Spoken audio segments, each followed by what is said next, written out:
Family Theater presents Nancy Gates and Robert Rockwell.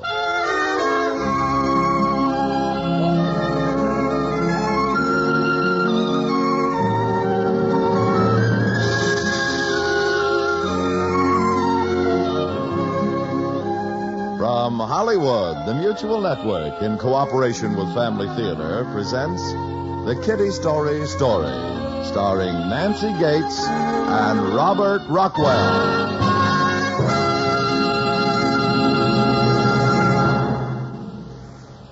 Family Theater's only purpose is to bring to everyone's attention a practice that must become an important part of our lives if we're to win peace for ourselves, peace for our families, and peace for the world. Family Theater urges you to pray. Pray together as a family.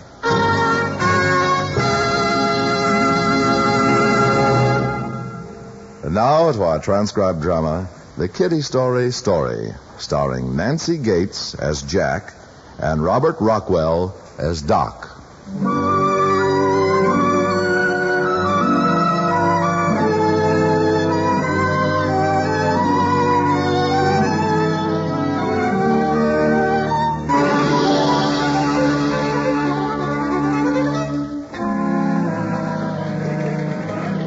This man's an abomination. His work should be burned, and he should be tarred, feathered, and run out of town on a rail. That's what I mean. Oh, now, wait a minute, Jack. Why not let the book reviewers take care of it? Why should this paper's top reporter worry herself about kiddie books? Can't you see the harm in these kiddie books? Harm? Children's stories are as old as the human race. Nobody else seems to mind them. Everybody out of step but you. Oh, Gus, look at these things. Sir William in the Dragon's Kingdom. The Magic Ring of King Wonder. Sir Jim to the Rescue. These things are poison, Gus. Poison? I want to do a series on them. Series? Oh, no. Why not take a real news story? We've got a swell hatchet murder. Needs your touch. Bring out the human interest side. Just happened this morning. Why don't you take it? I'm serious about this. I'm going to do a series about the dangers of permitting children to read this kind of thing. You really are serious about it, aren't you? Tell me, what are you going to do when I tell you you're crazy as a tick? Quit. Quit? I can always go to work for the sun. Sit down, Jack. I don't want to sit down. Who's boss here, me or you? You. Sit down. Now, what have you got against the author of these books, this Dr. King? I don't even know the man, but I'd fight him if he were my own father.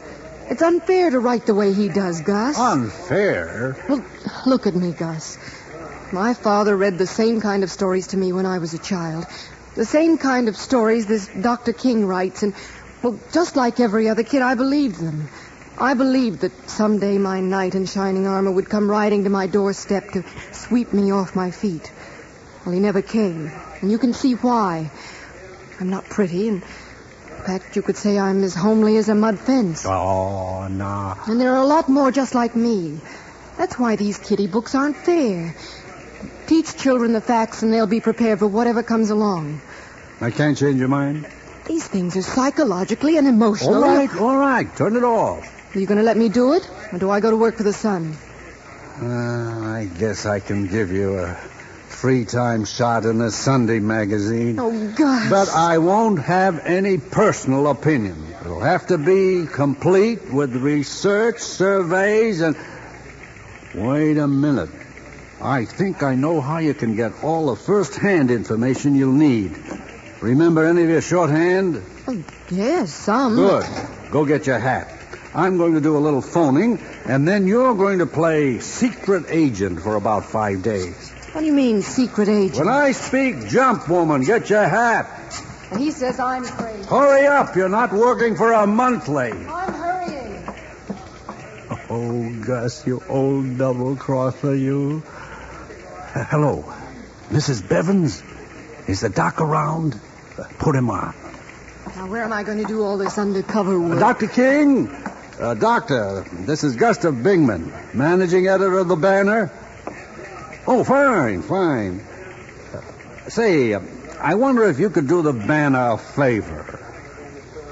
We've got a little girl over here with the makings of a good reporter, and we thought maybe you wouldn't mind putting her on your payroll for a week till something opens up here. That is, if it would be at all possible. Dr. King? Yeah. Well, yes, her father and I were old friends. One of those things, you know. Oh, splendid. Would you wait just a minute, Doctor?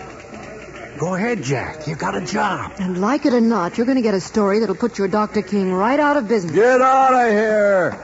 This will be the greatest thing since the Brooklyn Grand Jury.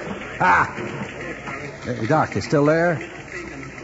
No, of course I'm not mad at you.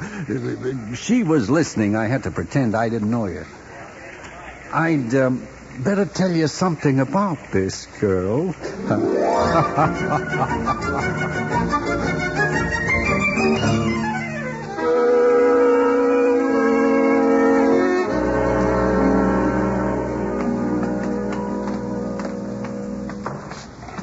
Going up, please. Do you know which floor Dr. King's on?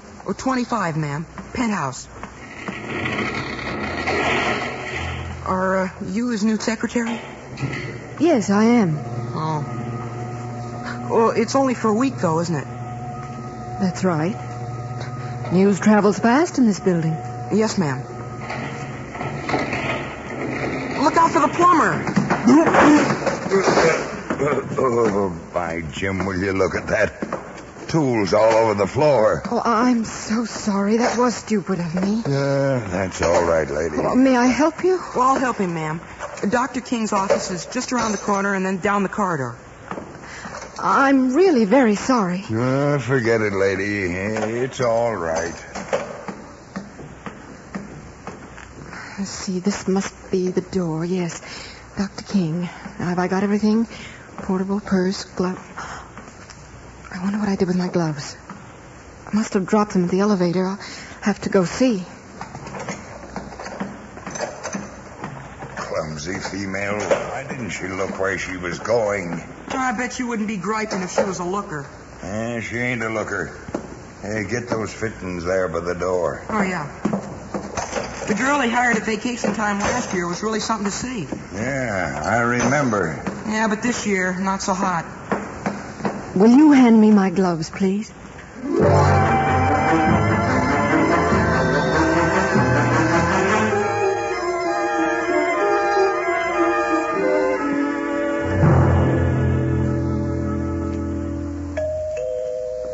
I'll get it, Mrs. Bevins.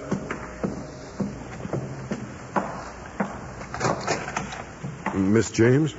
And you're Dr. King? Yeah, won't you come in? I hope you weren't expecting a beautiful princess.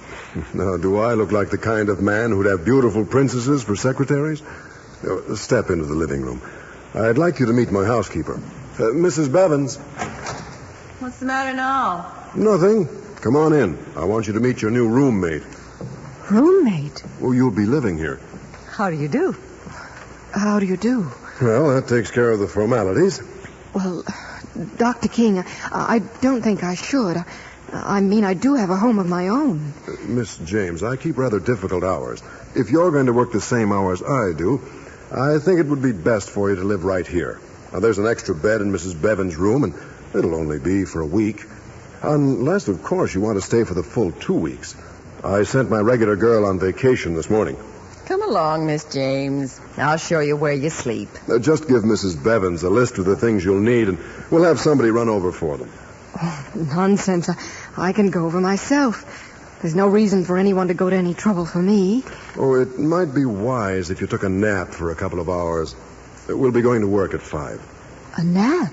Well, it's just as I said, Miss James. We keep strange hours around here.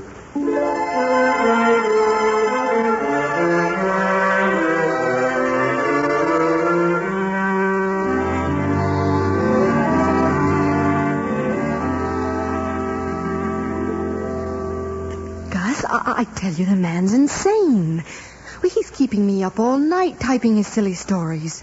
For 2 days now, from 5 in the evening until 4 in the morning.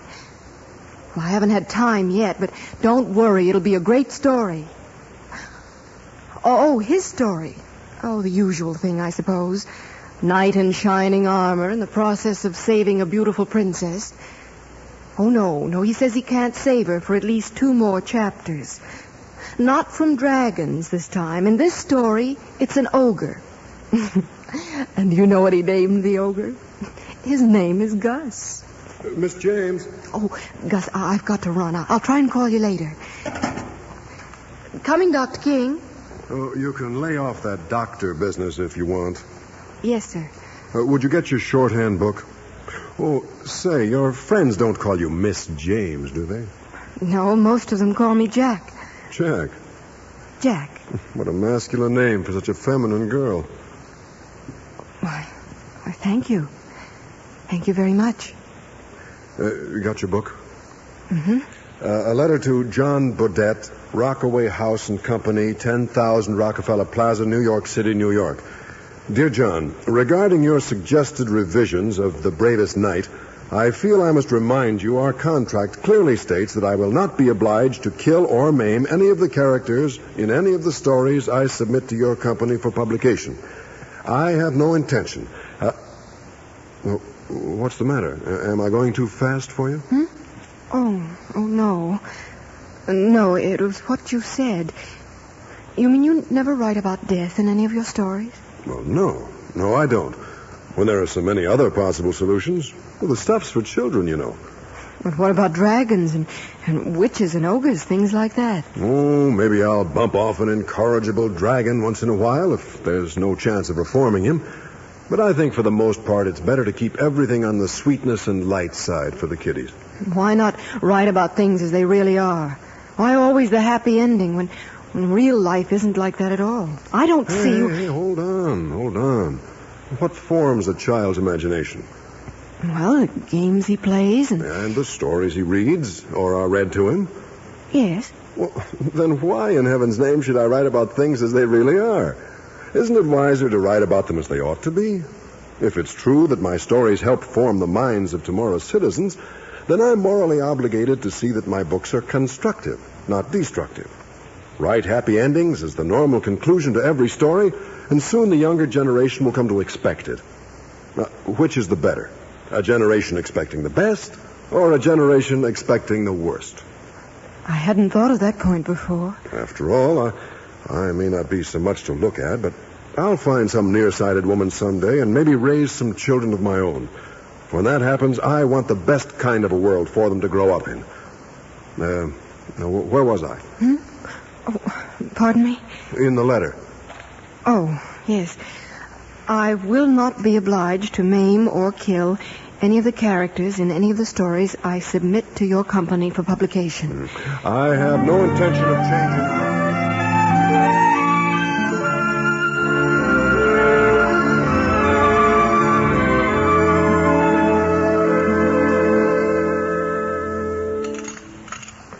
Good morning, Mrs. Bevins. Morning, Jack. Suppose I should say good afternoon. Oh, I can't get used to these hours. Where's Dr. King? He's having his hair cut. I didn't have to remind him this time. Strange.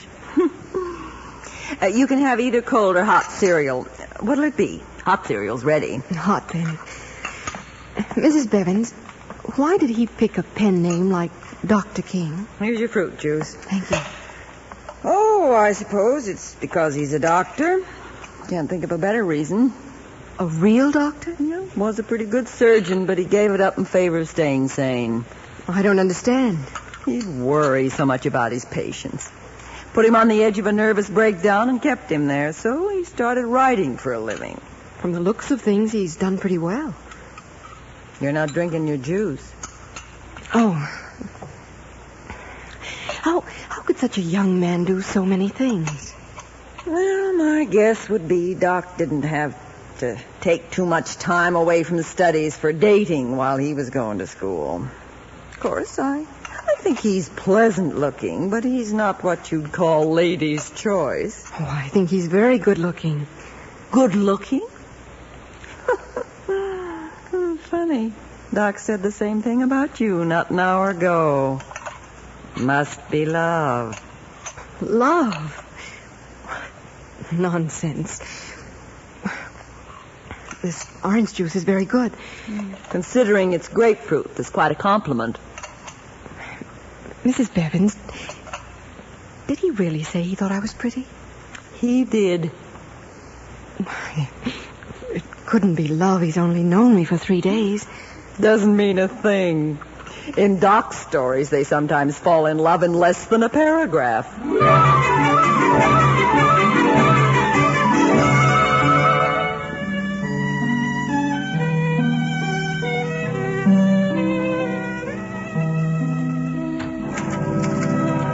And so Sir Harry and the princess were married, and they lived happily ever after. Well, so much for that. I'm a little sorry it's finished. Finished. Tomorrow we start on the revisions. It's just about half finished. Look, sunrise. Oh, it's beautiful, isn't it? Magnificent. That's one thing nice about working nights. You see so many beautiful sunrises. It's a pretty good way of ending a working day. Doc. The other night, you said you'd get married someday and raise some children of your own, and you sounded so sure of it. I am sure of it. Will she be a beautiful princess, Doc? She will be to me. Whether she is to anybody else or not doesn't much matter, does it? I guess not. If she is a beautiful princess, won't she expect you to be on a white charger? If she's the right beautiful princess, maybe. We're both pretty tired. Maybe we'd better turn in. I can almost hear Mrs. Bevins from here, snoring like a Trojan. How does a Trojan snore? Like one of your dragons, with adenoids.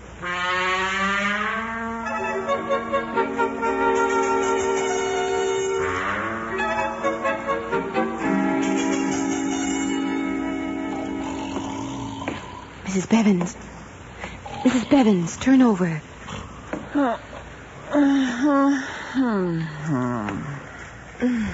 I'm probably too tired to sleep. Much, much too tired.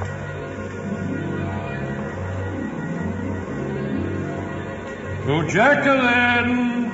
Jacqueline! Jacqueline!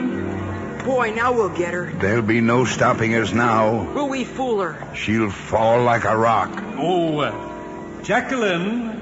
Is that you, Gus? Oh, yes, what is it?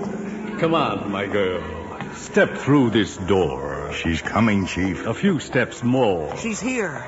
All right, boys, slam the gate. We've got her. Now we'll seal her fate. Why, you're not Gus.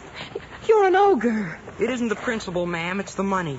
The ransom we'll ask you so big it ain't funny. And you... I'm the plumber who treated you mean. She's the ugliest, beautiful princess I've seen. I think perhaps we'd best let her go. To have her around ain't worth the dough. Oh, yes, please let me go. If it's money you want, I'll give you lots of money. It's more than money this girl will bring. You mean... Why not? The king! It's a trap, that's what it is. You're trying to trap King Doc. The idea came from your own head. You wanted him... Career-wise dead. No, I changed my mind. You can't do it. I won't let you. You hear that, Chief? She says you can't. You'd think her boss to hear her rant. As chief ogre in this ivory tower, it's certainly well within my power to try, convict, and seal his fate for crimes against the Fourth Estate. To only write what ought to be. A most abhorrent thought to me. You can't do it. He's innocent. Please listen to me. He's committed a crime. He must be published. Ho there, inside the tower. That's him. By Jim, he sure came fast. We've got the king at last. You there, inside the tower. Release my beautiful princess, or I'll come in there and intimidate you. This second-rate amanuensis King Doc thinks a beauteous princess. We've only got an ugly one. Oh, by Jim, this will be fun. Stay away, Doc. It's a trap. Trap or not, I'm going to rescue you.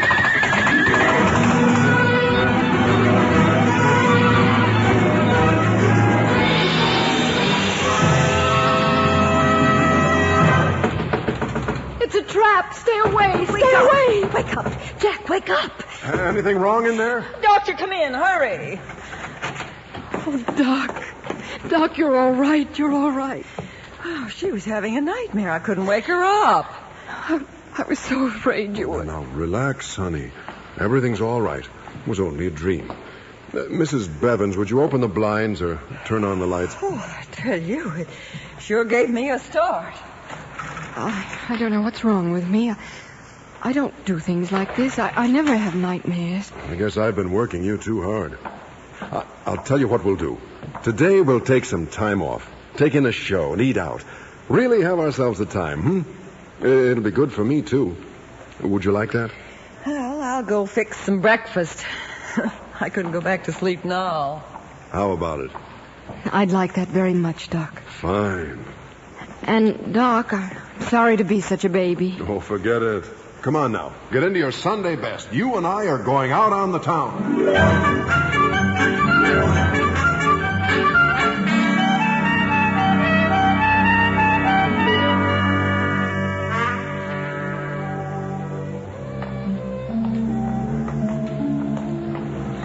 I don't think I've ever had such a wonderful, magnificent time.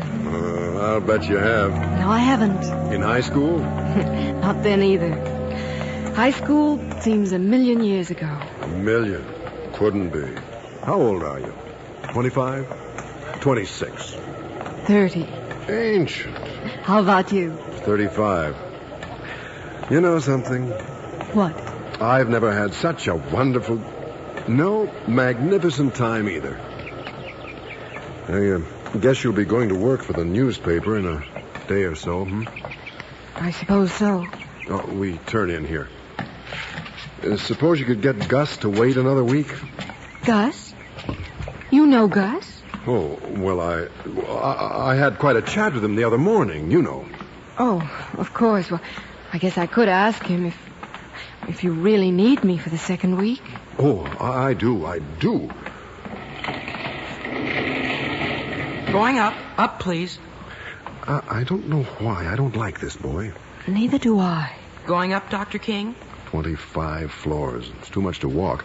Yes, we're going up.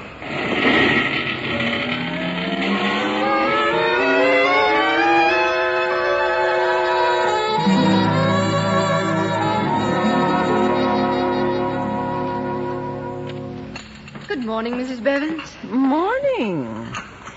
Have a nice time last night? Had a grand time. A magnificent time. Here's your juice.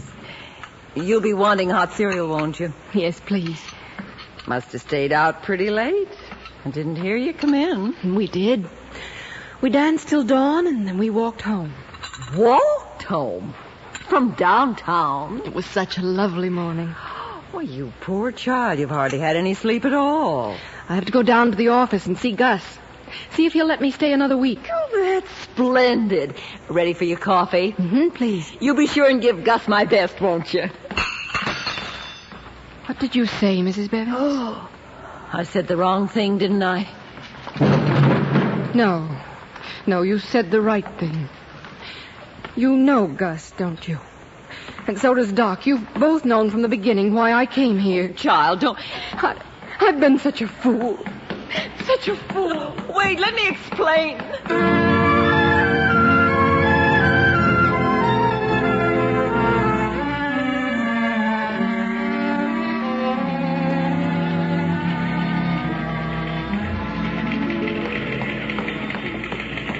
Well, Jack, my girl, what are you doing back here? You double-crosser. I hate you. I hate you. You hate me? Where are you going? To get my things. I resign. Resign? What are you talking about? You can just get yourself a new girl, you ogre. Ogre? Where is she? Doc. She went in her office to get her stuff. Well, what happened? Somebody blabbed? Mrs. Bevins. Gus. Well, you've had your fun, Dr. King. Why don't you just go home and leave me alone? Now, Jack. You keep out of this. Honey, I don't want to go home. I wanted... Well, you don't have to worry about my writing my anti-Kiddy story. Oh, I don't give a hang about your story. I suppose you know about that. You seem to know about everything else. No, it's not that, Jack. Will you listen to me for a minute? Please? I'm not interested in anything you have to say, Dr. King. Be fair, Jack. Oh, now, please. Well, just 1 minute. Jack, what I want to say is that, well, that is, Jack, without your life just... Well, that is to say... He means to say, he thinks you're the most beautiful girl he's ever seen, and he loves you with all his heart and soul. Without you, life wouldn't be worth living, so will you please become his blushing bride as soon as possible? That's what you meant, wasn't it, Doc? Will you, Jack? Attaboy. Oh, Doc, you big... Could I ever love anybody else after... Oh, Doc, I'm so... What she's trying to say is she could never love anybody else after knowing you, Doc. And you should have been able to see it sooner. And in finale, she says, yes, she'd be tickled to death to become your blushing bride. Isn't that so, Jack? Oh, yes. Well, at least I won't have to do their kissing for them. And they'll be married and settle down in some nice little vine-covered castle. And everybody will live happily ever after, with the possible exception of the ogre who, from the look of things, is about to lose his best reporter.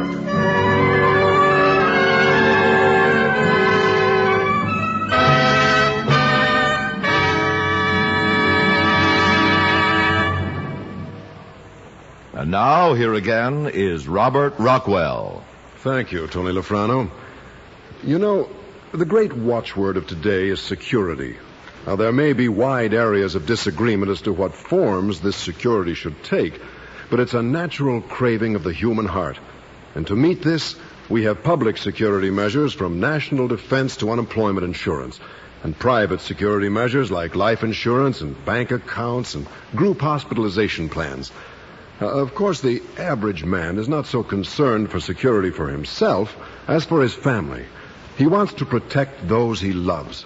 As head of the family, he understands that he's got a duty to see to the welfare of that family. But does this welfare and security mean physical and economic security alone? As if man lived by bread alone? Which we've been assured on pretty good authority that he doesn't. Or, to be complete, shouldn't it include some small measure of spiritual and moral security? Say, the investment of 10 minutes a day, which is just about the time it takes for family prayer. Now, that, of course, won't do it all, but it's a terrific step forward, not only for that kind of security, but for drawing down the blessings of peace in the home and of family happiness. That is Family Theater's message and only purpose, to give us all this secret security, even in adversity. The family that prays together stays together. More things are wrought by prayer than this world dreams of.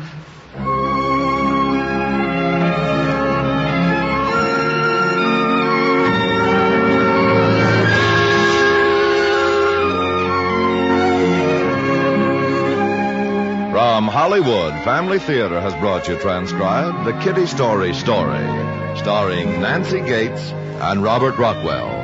Others in our cast were Herb Butterfield, Irene Tedrow, Leo Curley, and Martin Dean. The script was written and directed for Family Theater by Robert Hugh O'Sullivan, with music composed and conducted by Harry Zimmerman. This series of Family Theater broadcasts is made possible by the thousands of you who feel the need for this type of program, by the Mutual Network, which has responded to this need, and by the hundreds of stars of stage, screen, and radio who give so unselfishly of their time and talent to appear on our Family Theater stage. To them and to you, our humble thanks. This is Tony Lafrano expressing the wish of Family Theater that the blessing of God may be upon you and your home, and inviting you to be with us next week when Family Theater will present The Roll Call of the Reef, starring Arthur Shields. Mary Livingston will be your hostess. Join us, won't you?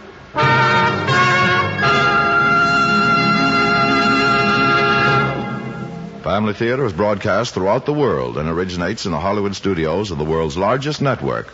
This is Mutual, the radio network for all America.